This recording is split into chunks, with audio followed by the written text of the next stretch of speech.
ईशा तू ये क्या बोल रही है? तेरी भाभी प्रेग्नेंट नहीं है? देखिए प्रेग्नेंट तो है वो। अच्छा मेरा दिमाग खराब हो गया है। हाँ भैया मेरा तो दिमाग ही खराब हो गया है। ये प्रेग्नेंट है भाभी, देख लो। क्या देखूं? वो बेचारी बच्चे को कोख में रख के बैठी हुई है और तू ऐसी उल्टी सीधी बातें कर रही है उसके सामने। तुझे मालूम है तू मेरी छोटी बहन है, इस टाइम तुझे उसका सबसे ज्यादा ख्याल रखना चाहिए और तू क्या कर रही है? तू उसके ऊपर इल्जाम पे इल्जाम लगाई जा रही है कि वो प्रेग्नेंट नहीं और पता नहीं क्या क्या बोले जा रही है। अरे ईशा देख सुन, मुझे ना तेरे से कोई सफाई नहीं चाहिए। अगर तुझे ज्यादा बर्डन लग रहा है ना मेरी वाइफ की सेवा करने में तो कोई बात नहीं, मैं हॉस्पिटल से तो नर्स बुला लूंगा, वो मेरी वाइफ की ढंग से सेवा कर लेंगी, क्योंकि मैं तो हूँ फौजी, मैं तो बॉर्डर पे रहता हूँ, तो मेरी वाइफ की सेवा करने के लिए कोई ना कोई तो चाहिए ना। भैया आपको अभी तो मेरी बातें ना मजाक लग रही होंगी, बेहुदी लग रही होंगी, बकवास लग रही होंगी, लेकिन जब आपको सच पता लगेगा ना तो आपको बहुत अफसोस होगा। 3-8 महीनों में आपने कितने पैसे वेस्ट किए हैं। आपको ये लग रहा है ना भाभी प्रेग्नेंट है, तो एक काम करो, ये जो ये कपड़ा पहने हुए है ना, ये कपड़ा उतरवाओ इनका। तो तुम कपड़ा हटाओ और इसका ये शक दूर करो कि तुम्हारे पेट में बच्चा है, ना कि कोई बॉल। नहीं प्रिंस, पंडित जी ने साफ मना किया है कि मैं भी अपने पेट को नहीं देख सकती।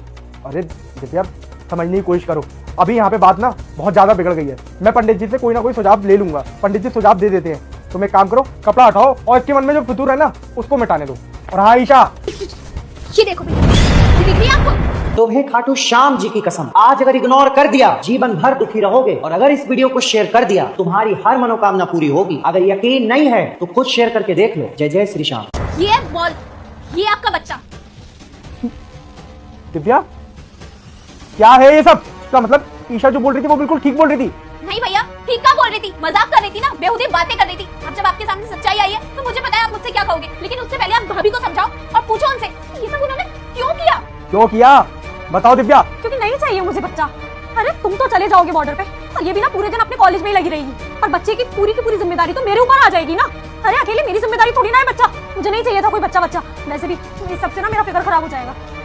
तो दिव्या जो पंडित जी से तुमने बात कराई थी वो सारी बातें झूठी थी, पंडित जी ने झूठ बोला, और ये रिपोर्ट भी सारी की सारी फेक है। हाँ मैंने सोचा था कि 9 महीने बाद तुमसे बोल दूंगी कि बच्चा मरा हुआ पैदा हुआ था, और उसके बाद में बोल दूंगी कि अब 2 साल के लिए डॉक्टर ने मना किया है कि बच्चा करो ही मत।